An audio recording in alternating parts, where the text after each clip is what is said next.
मोदी सरकार के मंत्री भी अब राजस्थान विधानसभा चुनाव के रण में उतर चुके हैं।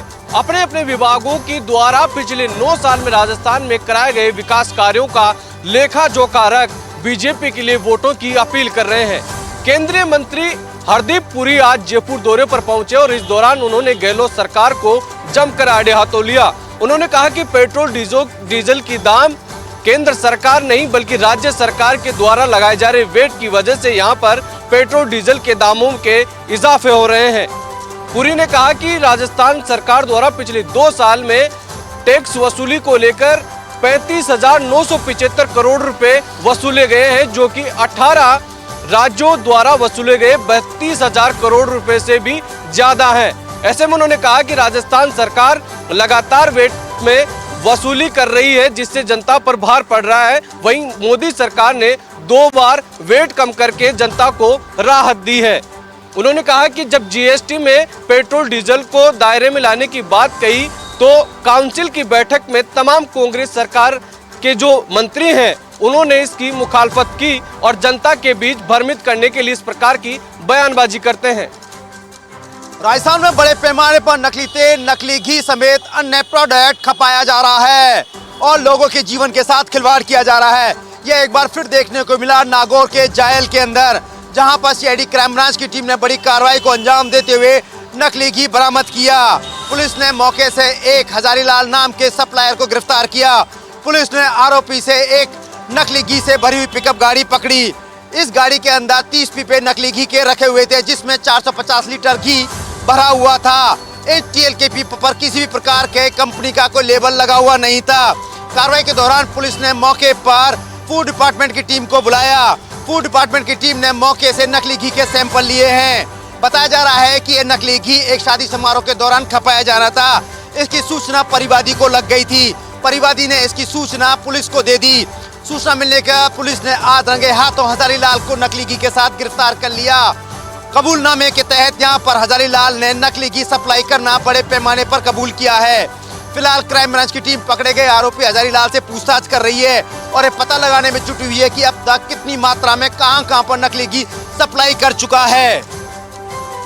अखिल भारतीय कांग्रेस कमेटी के मीडिया विभाग के प्रमुख जो बात करें, पवन खेड़ा ने आज प्रेस वार्ता का आयोजन किया। प्रेस वार्ता के माध्यम से भारतीय जनता पार्टी पर कटाक्ष करते हुए कहा कि राजस्थान के जितने भी भारतीय जनता पार्टी के नेता, चाहे प्रधानमंत्री नरेंद्र मोदी, चाहे गृह मंत्री हो, उनके द्वारा राजस्थान की जनता में हिंदू मुस्लिम के दंगे करने के बाद ऐसे कानून व्यवस्था चौपट करने की बात की जा रही है। अखिल भारतीय कांग्रेस कमेटी के मीडिया पब्लिसिटी विभाग के चेयरमैन पवन खेड़ा की ओर से आयोजित प्रेस कॉन्फ्रेंस के माध्यम से कहा कि नागपुर में ट्रेनिंग लेकर आए ने राजस्थान में आकर हिंदू मुस्लिम की बातें करते हैं।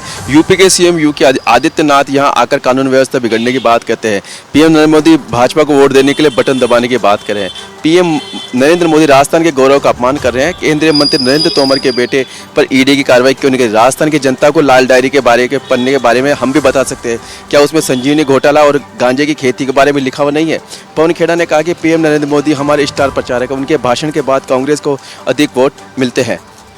एआईसीसी के मीडिया प्रमुख पवन खेड़ा के द्वारा जो भारतीय जनता पार्टी पर कटाक्ष लगाया गया, क्या वाकई में आगामी विधानसभा चुनाव में कांग्रेस की सरकार बनने को जा रही है और बहुमत बनाने को आतुर कांग्रेस पार्टी क्या सरकार बना पाएगी?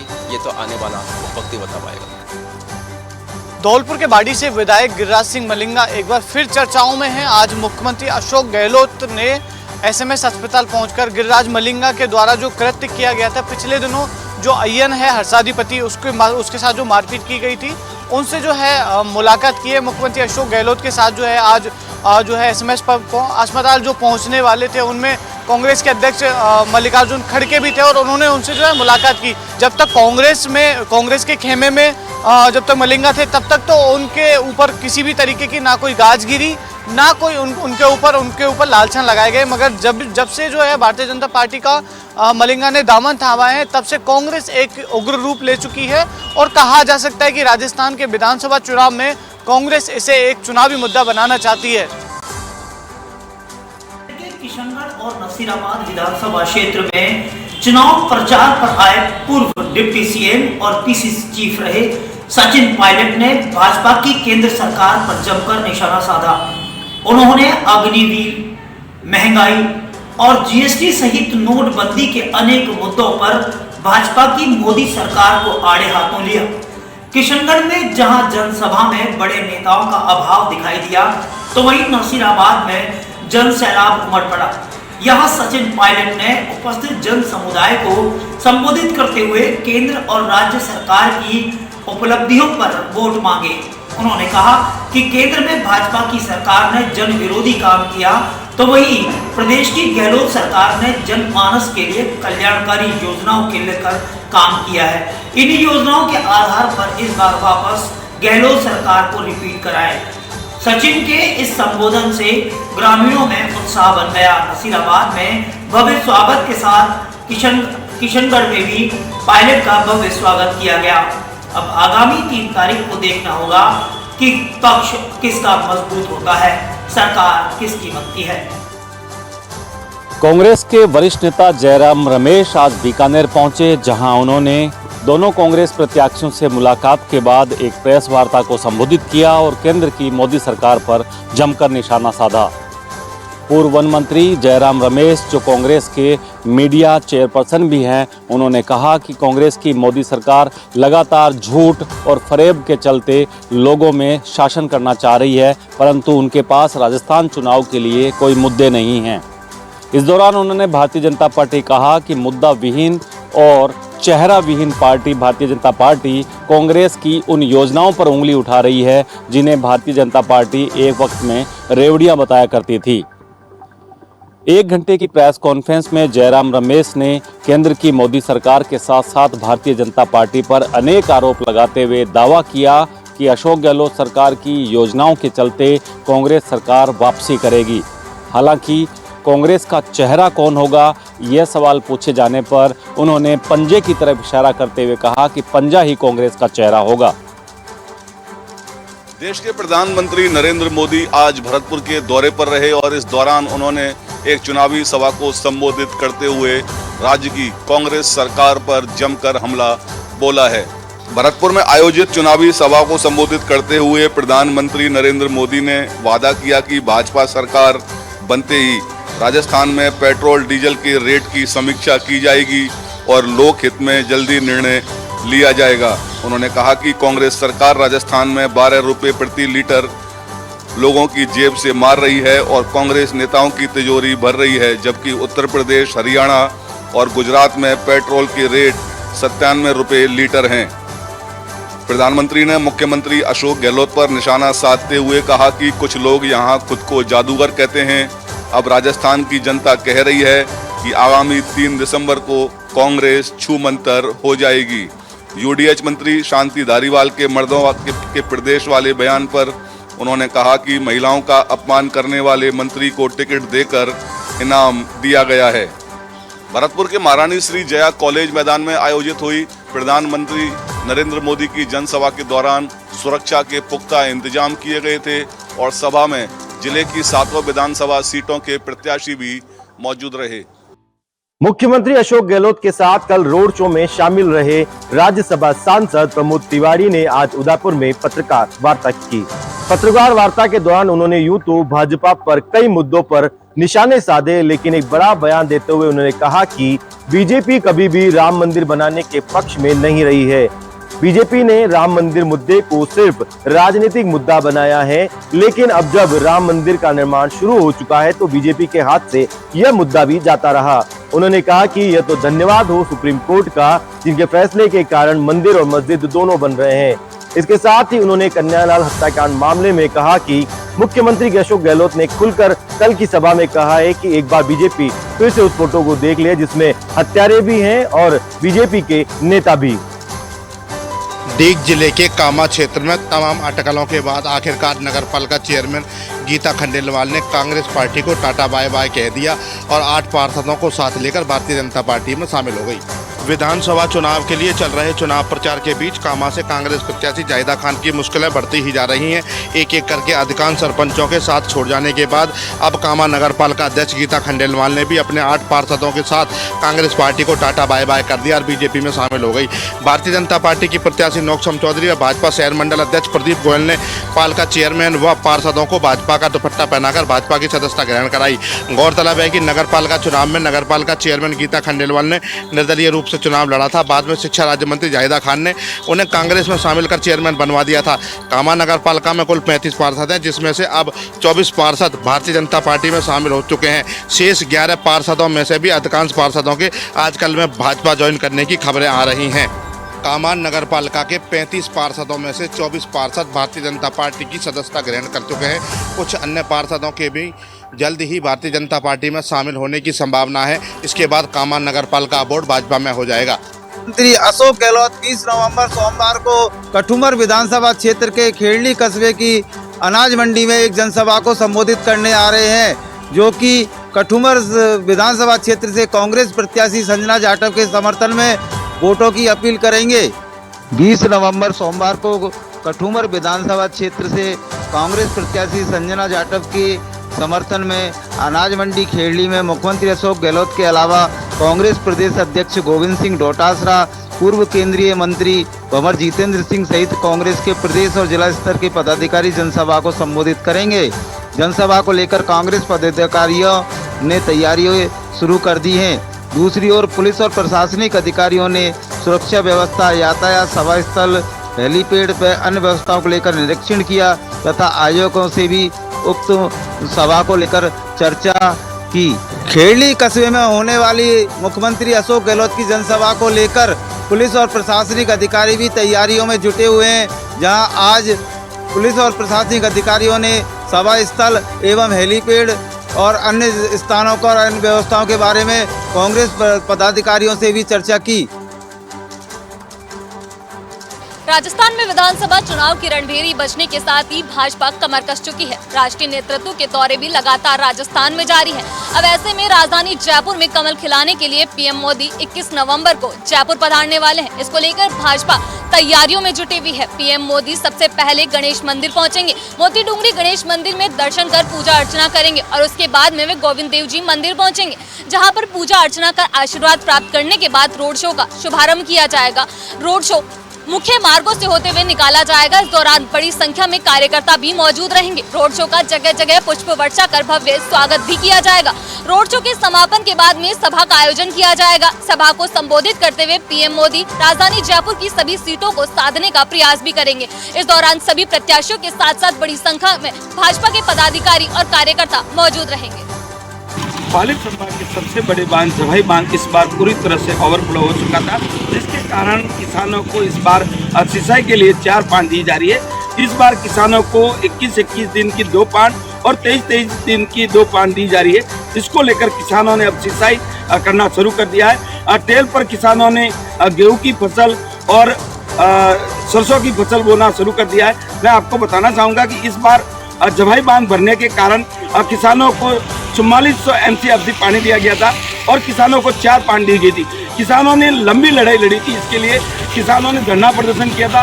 उसके बाद प्रशासन ने उनको 4400 MCFC पानी दिया था, लेकिन किसानों की मांग थी 5000, लेकिन प्रशासन ने मानकर 4400 MCFC पानी दिया था। लेकिन इस बार किसानों को चेहरों पर अच्छी रौनक दिखाई दे रही है, क्योंकि इस बार क्षेत्र में अच्छी बरसात होने के कारण किसानों के चेहरे खिले हुए दिखाई दे रहे। मैं आपको बताना चाहूँगा कि जवाई बांध संभाग का सबसे बड़ा बांध है। जवाई बांध से पीने के लिए भी पानी जाता है और सिंचाई के लिए भी पानी दिया जाता है। अब देखना ये होगा कि जवाई बांध से किसानों को 4 पान देने के बाद कैसी फसल होती है और गेहूँ की फसल इस बार क्षेत्र में अच्छी तरह लहराएगी। कहते हैं बचपन के जो कलाकार होते हैं वो बचपन की यादें कभी मिटती नहीं है। अगर मिटती है तो केवल यादें मिटती हैं, लेकिन वो यादें भी नहीं मिटती हैं। ऐसा ही नज़ारा एक कलाकार का मुझे देखने को मिला है, क्योंकि कलाकार अपनी कला का प्रदर्शन कहीं भी कर सकता है, क्योंकि जो कला होती है वो किसी की मोहताज नहीं होती है। अगर मोहताज होता है तो व्यक्ति होता है, उसकी कला मोहताज नहीं होती। ऐसे ही कलाकारों से मुझे आज देखने का और रूबरू होने का मौका मिला है। उन कलाकारों का दर्द मैंने समझा है। उन कलाकारों की एक जो गरीबी होती है, पालन पोषण की गरीबी होती है, उसका भी दर्द मैंने समझा है। कहीं न कहीं सरकार को और नेताओं को चाहिए कि कलाकारों का दर्द समझे और उन्हें सरकारी योजनाओं में लाभ दे, क्योंकि कला जो है विलुप्त होती नजर आ रही है। समाचार प्लस उन कलाकारों की मुहिम बना है, उसकी आवाज बना है। और आज समाचार प्लस ने उनसे चर्चा करी है और उनका जो दर्द था वो भी सामने निकल के आया। बहरहाल जो भी हो, लेकिन सरकार को कलाकार की आवाज को देखना चाहिए और कलाकार की लिप्त होती कलाकारी को कहीं न कहीं वापस निकाल के राजस्थान में लाना चाहिए। बहरहाल जो भी हो, लेकिन कलाकार का दर्द है वो सामने आया है। गंगापुर पुलिस को मिली बड़ी सफलता, अवैध मादक पदार्थ पर की बड़ी कार्रवाई, एक आरोपी को भी किया गिरफ्तार। राजस्थान में विधानसभा चुनाव के दौरान पुलिस मुख्यालय से मिले निर्देश के अनुसार गंगापुर पुलिस ने कल देर रात में अवैध मादक पदार्थ के खिलाफ बड़ी कार्रवाई को अंजाम दिया है। गंगापुर थाना प्रभारी नरेंद्र कुमार जैन की अगुवाई में मोटला से बद्रीलाल जाट नामक युवक को गिरफ्तार किया है, जिसके मकान के वहां से 118 किलो डोडा चोरा पोस्ट और 1 किलो अफीम सहित 33 लाख की नकदी बरामद की है। गंगापुर पुलिस ने इस कार्रवाई को अंजाम देते हुए अन्य अपराधियों की भी तलाश शुरू कर दी है। इस कार्रवाई के बाद में अवैध मादक पदार्थ कारोबारियों में जोरदार हड़कंप मचा हुआ है। मुख्यमंत्री अशोक गहलोत आज एसएमएस अस्पताल पहुंचे। जो एएन वहां पर भर्ती है हर्षपति, उससे मिलने पहुंचे थे और उनकी कुशलक्षेम जो है वो मुख्यमंत्री अशोक गहलोत, साथ ही साथ जो राष्ट्रीय अध्यक्ष है मल्लिकार्जुन खड़गे, उन्होंने आज जानी है। पिछले दिनों एक मामला हुआ था जिसमें विधायक मलिंगा का नाम आया था और उसमें अब जो एएन था उसको चोटिल हुआ था गंभीर रूप से, उसको करीब 1 साल हो गया है। 1 साल से वो एसएमएस अस्पताल में उसका इलाज जारी है। उसी को लेकर आज मुख्यमंत्री अशोक गहलोत और कांग्रेस के राष्ट्रीय अध्यक्ष मल्लिकार्जुन खड़गे उनसे मिलने पहुंचे थे। कहा जा सकता है कि इसको एक चुनावी मुद्दा भी कांग्रेस की ओर से बनाया जा सकता है। 19 से लेकर 27 नवंबर तक बीकानेर में राम कथा का आयोजन होने जा रहा है, जिसको लेकर बड़ी संख्या में बीकानेर में साधु संत पहुंचे हैं, जहां आज साधु संतों का नगर भ्रमण किया गया। सुजान देसर स्थित राम जरोखा धाम में 19 से लेकर 27 नवंबर तक भव्य राम कथा और 108 कुंडीय महायज्ञ का आयोजन होने जा रहा है, जिसको लेकर आज बीकानेर में देश भर से आए सैकड़ों साधु संतों द्वारा नगर भ्रमण किया गया। यह नगर भ्रमण सुजान देसर राम जरोखा धाम से रवाना होकर शहर के मुख्य मार्गों से होते हुए वापस राम जरोखा धाम पहुंचा। वहीं जिस मार्ग से साधु संतों का जत्था निकला, वहां लोग सुबह से ही पलक पावड़े बिछाए साधु संतों का इंतजार कर रहे थे। उनके एक दर्शन के लिए सड़क के दोनों ओर भक्तों की लाइन लगी थी। वहीं बता दें कि साधु संतों का वहां पहुंचते ही लोगों ने पुष्प वर्षा कर उनका स्वागत किया। बता दें कि सुजान देसर में होने वाली राम कथा और महायज्ञ में देश भर से साधु संत महामंडलेश्वर यहाँ पहुँच रहे हैं, तो वही जगत गुरु रामभद्राचार्य भी कल बीकानेर पहुंचेंगे। बीकानेर के सुजान देसर स्थित राम जरोखे में होने वाली राम कथा में जहां देश भर से साधु संत यहाँ पहुंचे हैं, तो वहीं कल जगत गुरु रामभद्राचार्य भी बीकानेर में पहुंचेंगे, जिसको लेकर जहां वहां तैयारियां जोरों शोरों से की जा रही है। तो वहीं आज बीकानेर में साधु संतों द्वारा नगर भ्रमण किया गया। कोटा पुलिस ने आज आरकेपुरम थाना इलाके में कार्रवाई करते हुए अवैध देसी शराब की फैक्ट्री का भंडाफोड़ किया है। पुलिस की आरकेपुरम थाना पुलिस ने कार्रवाई करते हुए चावला सर्किल के पास एक घर से संचालित अवैध शराब की फैक्ट्री पर छापा मारा। एसपी शरद चौधरी और डीएसपी हर्षराज सिंह खरेड़ा भी मौके पर पहुंचे। पुलिस को बड़ी संख्या में स्प्रिट के ड्रम, रेपर पैकिंग मशीन व अन्य सामग्री मिली है। घर के अंदर नींबू ब्रांड से अवैध शराब का कारखाना चलाया जा रहा था। पुलिस ने मौके से तमाम सामान जब्त किए हैं। विवेकानंद नगर में चावला सर्किल के पास स्थित घर में ये अवैध फैक्ट्री पकड़ी गई है। मौके से स्प्रिट के ड्रम, रेपर, ढक्कन, खाली शीशियाँ और पैकिंग की मशीन और नींबू की एसेस भी बरामद किए गए हैं। यहाँ पर नींबू ब्रांड से अवैध शराब बनाई जा रही थी। संभवतः इसे चुनाव के दौरान इस्तेमाल किया जाना था और इस तरह से बनाई गई शराब काफी घातक और जानलेवा भी हो सकता है। मालिक 12 निवासी राकेश नागर और अवैध शराब का कारखाना चलाने वाले बपाड़ निवासी जीतू मीणा को हिरासत में लेकर फिलहाल पुलिस पूछताछ कर रही है। पुलिस ने मौके से 2 आरोपियों को हिरासत में लिया है, जिनसे पुलिस पूछताछ कर रही है। फिलहाल आरकेपुरम थाना पुलिस पूरे मामले की जाँच कर रही है। प्रधानमंत्री नरेंद्र मोदी ने आज नागौर में चुनावी जनसभा को संबोधित किया। साथ ही पीएम मोदी ने जनसभा को संबोधित करते हुए भाजपा के समर्थन में वोट की बात कही। वहीं पीएम मोदी का वादा है कि राजस्थान में भाजपा की सरकार बनेगी। पीएम मोदी ने सभा में कांग्रेस पर जमकर निशाना साधा और राज्य सरकार को आड़े हाथों लिया। पीएम मोदी की सभा को लेकर भाजपा कार्यकर्ताओं में खासा उत्साह देखने को मिला। मेड़ता सिटी में भाजपा के प्रत्याशी के नेतृत्व में हजारों कार्यकर्ता नागौर के लिए रवाना हुए। सड़कों पर भाजपा कार्यकर्ताओं का हुजूम देखने को मिला। विधानसभा चुनाव को मद्देनजर रखते हुए प्रधानमंत्री नरेंद्र मोदी का यह दौरा बहुत ही महत्वपूर्ण बताया जा रहा है। इसके साथ ही नागौर जिले की 10 विधानसभा सीटों पर इसका प्रभाव पड़ेगा। राजस्थान में पीएम मोदी के आने से भाजपा कार्यकर्ताओं में एक नया जोश देखने को मिला, साथ ही नागौर में एक नई लहर उत्पन्न हुई है।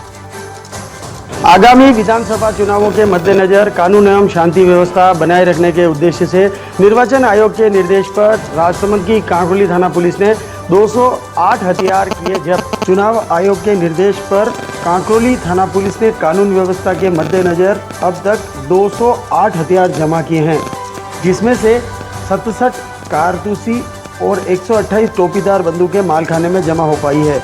वहीं कलेक्टर के द्वारा दी गई विशेष छूट के तहत कुल 26 हथियार उनके लाइसेंस होल्डर के पास रखे हैं, जिनमें बैंक गार्ड, बिजली विभाग और शूटिंग के खिलाड़ियों के हथियार शामिल हैं। कांकरोली थाना अधिकारी डीपी दादीस ने बताया, चुनाव आयोग की आदर्श आचार संहिता समाप्त होने के बाद सभी लाइसेंस धारक अपने हथियार थाने से प्राप्त कर पाएंगे। झुंझुनू में आज स्वीप कार्यक्रम के तहत भूतपूर्व सैनिकों एवं कर्मचारियों ने एक रैली का आयोजन किया। इस रैली के माध्यम से आम मतदाताओं को यह संदेश देने का प्रयास था कि ज़्यादा से ज़्यादा 25 नवंबर को मतदान करें। इस रैली को जिला कलेक्टर बचनेश कुमार अग्रवाल एवं जिला शहरी कल्याण अधिकारी ने हरी झंडी दिखाकर रवाना किया। यह रैली शहर के विभिन्न मार्गों से होती हुई वापस कलेक्ट्रेट पहुंची।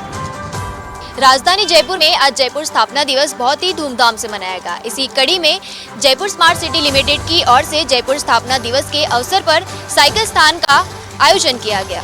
प्रातः 6:30 बजे साइकिल स्थान की शुरुआत हेरिटेज मुख्य कार्यकारी अधिकारी राजेंद्र सिंह शेखावत और ग्रेटर निगम मुख्य कार्यकारी अधिकारी ने हरी झंडी दिखाकर की।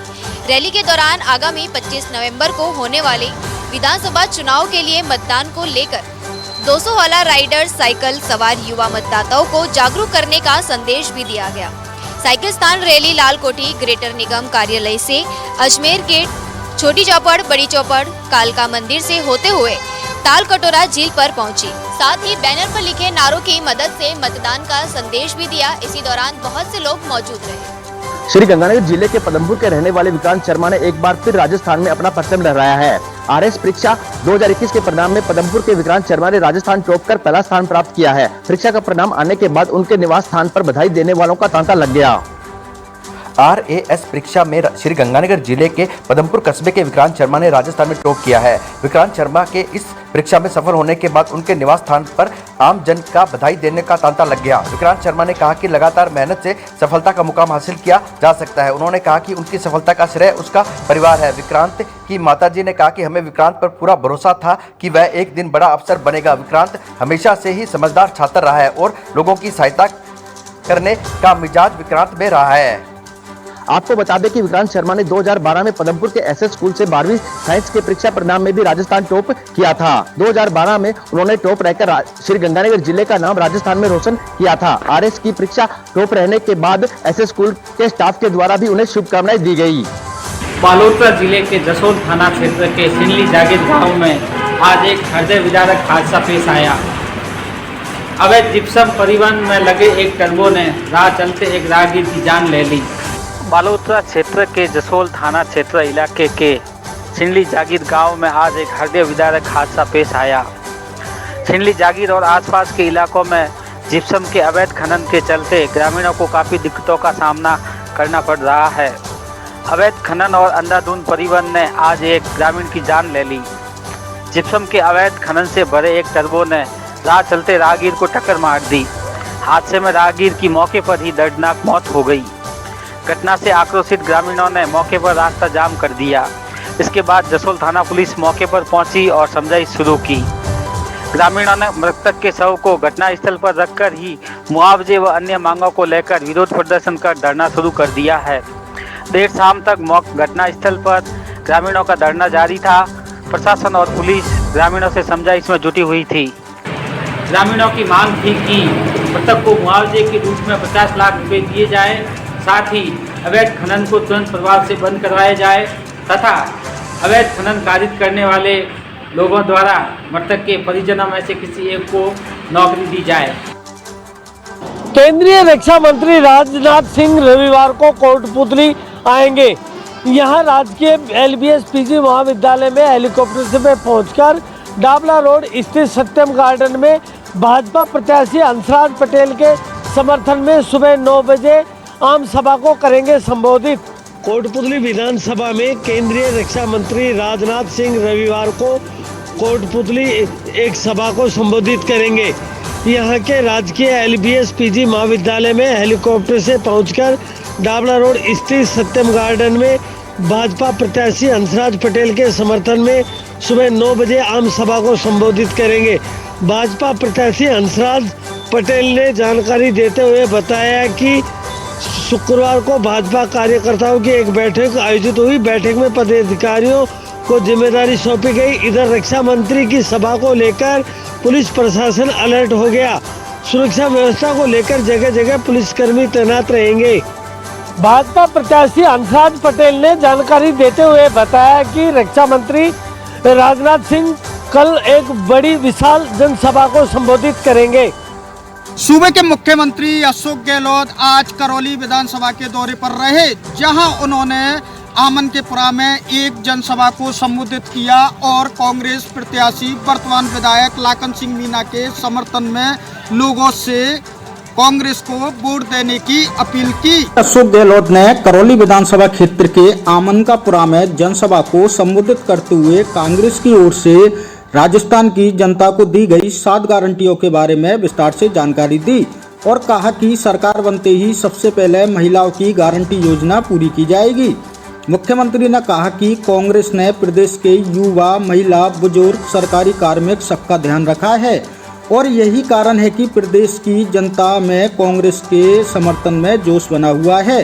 सीएम गहलोत की जनसभा के दौरान हिंडौन प्रत्याशी अनीता जाटव, कांग्रेस नेत्री हुक्मबाई मीणा, वरिष्ठ कांग्रेसी नेता कन्हैयालाल शर्मा, कांग्रेस जिलाध्यक्ष शिवराज मीणा सहित कई वरिष्ठ कांग्रेसी कार्यकर्ता, पदाधिकारी और कार्यकर्ता मौजूद रहे। प्रधानमंत्री मोदी की सभा को लेकर तैयारियों में जुटा प्रशासन, भाजपा के लोग आ रहे हैं उत्साहित नजर। चूरू जिले के तारानगर में प्रधानमंत्री नरेंद्र मोदी का 19 नवंबर को दौरा है, जिसको लेकर प्रशासन अब तैयारियों में जुट गया है। यहां पीएम मोदी की सभा होनी है, जिसको लेकर समस्त तैयारियां की जा रही है। आज सुबह से ही तारानगर में आला अधिकारी पहुंच रहे हैं तथा सुरक्षा व्यवस्थाओं का जायजा ले रहे हैं। इसी के तहत जिला कलेक्टर सिद्धार्थ सिहाग यहां पहुंचे। उनके साथ एसपी प्रवीण नायक मौजूद रहे, जिन्होंने यहां अधिकारियों की बैठक ली तथा उनको निर्देश दिए। जिला कलेक्टर सिद्धार्थ सिहाग ने बताया कि पीएम मोदी के दौरे को लेकर समस्त तैयारियां की जा रही है। इस दौरे में देखने वाली बात ये होगी कि पीएम नरेंद्र मोदी यहां क्या घोषणाएं करते हैं, इस पर सभी लोगों की नज़र टिकी हुई है। इस दौरे में देखने वाली बात ये होगी कि पीएम नरेंद्र मोदी यहां क्या घोषणाएं करते हैं, इस पर सभी लोगों की नज़र टिकी हुई है। विधानसभा चुनाव में हॉट सीट बनी टोंक विधानसभा सीट से कांग्रेस के स्टार प्रचारक और कांग्रेस प्रत्याशी सचिन पायलट अपने लगातार धुआंधार और तूफानी दौरे पर हैं। परंपरागत वोट बैंकों को साधने के लिए अपनी पूरी ताकत झोंकते हुए नजर आ रहे हैं। कल साड़ा गांव में माली समाज के वोट बैंक में भी सेंधमारी की, तो वहीं बीती रात ब्राह्मण समाज के दिवाली स्नेह मिलन समारोह में पहुंचकर युवती युवकों और प्रबुद्ध जनों से वोट मांगते हुए नजर आए। इस दौरान सर्व ब्राह्मण समाज के जिला अध्यक्ष शैलेंद्र शर्मा ने सचिन पायलट से वादा किया कि सर्व ब्राह्मण समाज उनके साथ है और साल 2023 में उन्हें ही वोट करने वाला है। ऐसे में बढ़ते कांग्रेस के वोट बैंक के सामने भाजपा प्रत्याशी और भाजपा नेता क्या रणनीति तय करते हैं, और अब देखने वाली बात यह होगी कि कौन होगा जो टोंक की सियासी जमीन पर अपनी वोटों की फसल को बोने वाला है। बांसवाड़ा शहर के बड़ा रामद्वारा में दीपावली स्नेह मिलन समारोह का आयोजन किया जा रहा है। मैं आपको यहाँ बताना चाहूँगा, दीपावली के बाद में आज अंकुट का आयोजन यहाँ रखा गया है। यहाँ सत्संग, भजन व कीर्तन किए जा रहे हैं। लंबे समय से बड़ा रामद्वारा में धार्मिक आयोजन किए जाते हैं। मैं आपको यहाँ बताना चाहना चाहूँगा, बड़ा रामद्वारा के संत राम प्रकाश महाराज व दरियारी महाराज द्वारा सभी भक्तों को आशीर्वाद दिया गया। साथ ही उन्होंने कहा कि अंकुट के आयोजन लगातार करने चाहिए। उन्होंने भगवान के सामने 56 भोग लगाए हैं और भगवान को प्रसादी के रूप में सभी भक्तों को प्रसादी दी जाएगी। इतना ही नहीं, उन्होंने इतना भी बताया कि महादेव के अंकुट के अंदर जो प्रसादी दी जाती है वो सभी भक्तों में बांटी जाती है और महाप्रसादी का आयोजन किया जाता है। मैं आपको बताना चाहूँगा, वागड़ अंचल में यह धार्मिक आयोजन लगातार किए जाते हैं। यहाँ अंकुट का बड़ा ही महत्व है। यहाँ सभी समाज के लोग एकत्रित होकर एक जगह इकट्ठे होकर भोजन करते हैं और महाप्रसादी का लाभ लेते हैं। प्रदेश भर में दीपावली पर्व व अन्नकूट पर्व को लेकर लोगों में खासा इंतजार बना रहता है। लोग साल भर से इस दिन का इंतजार करते हैं। किशनगंज विधानसभा क्षेत्र में अन्नकूट महाप्रसादी का सिलसिला गोवर्धन पूजा के बाद से शुरू होता है। उसके बाद ये करीब 15 दिनों तक चलता है, जिसमें कई तरह के सब्जी व कई तरह के अनाज मिक्स करके इनमें कई तरह के छौंके लगाए जाते हैं। उसके बाद इसको 56 प्रकार के जड़ी बूटियों के मसाले से तैयार किया जाता है और ये नमकीन व्यंजन कड़ी बनाकर और चावल बनाकर प्रसाद का भोग भगवान को लगाया जाता है। उसके बाद इस प्रसादी का वितरण क्षेत्र में लोगों को किया जाता है। बुजुर्गों का कहना है कि ये अन्नकूट प्रसादी का वितरण होने पर इसके बाद क्षेत्र में जो छोटी मोटी बीमारियां होती हैं वो लोगों से दूर हो जाती हैं। वहीं सर्दी के मौसम में ये प्रसाद लोगों के लिए गर्मी की तासीर देता है।